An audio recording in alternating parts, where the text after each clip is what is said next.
اور جو لوگ ایمان لائے اور نیک عمل کرتے رہے ان کو خوشخبری سنا دو کہ ان کے لیے نعمت کے باغ ہیں جن کے نیچے نہریں بہ رہی ہیں. جب انہیں ان میں سے کسی قسم کا میوہ کھانے کو دیا جائے گا تو کہیں گے یہ تو وہی ہے جو ہم کو پہلے دیا گیا تھا. اور ان کو ایک دوسرے کے ہم شکل میوے دیے جائیں گے اور وہاں ان کے لیے پاک بیویاں ہوں گی اور وہ بہشتوں میں ہمیشہ رہیں گے. اللہ اس بات سے آر نہیں کرتا کہ مچھر یا اس سے بڑھ کر کسی چیز مثلا مکھی مکڑی وغیرہ کی مثال بیان فرمائے. اب جو مومن ہیں وہ یقین کرتے ہیں کہ وہ ان کے پروردگار کی طرف سے سچ ہے، اور جو کافر ہیں وہ کہتے ہیں کہ اس مثال سے اللہ کی مراد ہی کیا ہے.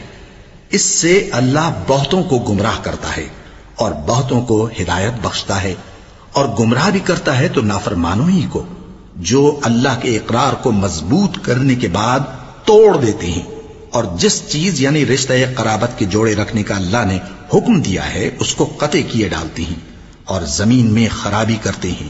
یہی لوگ نقصان اٹھانے والے ہیں. کافرو، تم اللہ سے کیوں کر منکر ہو سکتے ہو؟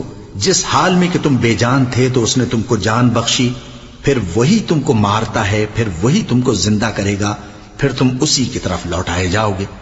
وہی تو ہے جس نے سب چیزیں جو زمین میں ہیں تمہارے لیے پیدا کی، پھر آسمانوں کی طرف متوجہ ہوا تو ان کو ٹھیک ٹھیک 7 آسمان بنا دیا، اور وہ ہر چیز سے خبردار ہے. اور وہ وقت یاد کرنے کے قابل ہے جب تمہارے پروردگار نے فرشتوں سے فرمایا کہ میں زمین میں اپنا نائب بنانے والا ہوں. انہوں نے کہا کیا تو اس میں ایسے شخص کو نائب بنانا چاہتا ہے جو خرابیاں کرے اور کچھ تو خون کرتا پھرے؟ اور ہم تیری تعریف کے ساتھ تسبیح و تقدیس کرتے رہتے ہیں. فرمایا میں وہ باتیں جانتا ہوں جو تم نہیں جانتے. اور اس نے آدم کو سب چیزوں کے نام سکھائے، پھر ان کو فرشتوں کے سامنے کیا اور فرمایا کہ اگر سچے ہو تو مجھے ان کے نام بتاؤ. انہوں نے کہا تو پاک ہے، جتنا علم تو نے ہمیں بخشا ہے اس کے سوا ہمیں کچھ معلوم نہیں، بے شک تو دانا ہے، حکمت والا ہے. تب اللہ نے آدم کو حکم دیا کہ آدم تم ان کو ان چیزوں کے نام بتاؤ.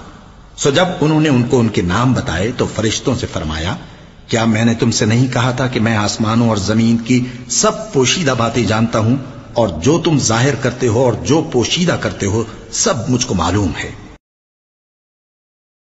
اور جب ہم نے فرشتوں کو حکم دیا کہ آدم کے آگے سجدہ کرو تو وہ سب سجدے میں گر پڑے مگر شیطان نے انکار کیا اور غرور میں آ کر کافر بن گیا.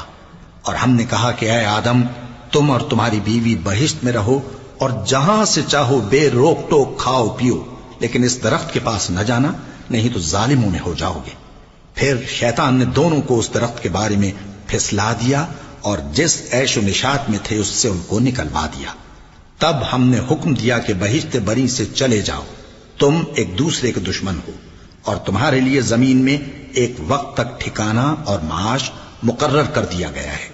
پھر آدم نے اپنے پروردگار سے کچھ کلمات سیکھے اور معافی مانگی تو اس نے ان کا قصور معاف کر دیا. بے شک وہ معاف کرنے والا ہے، بڑا مہربان ہے.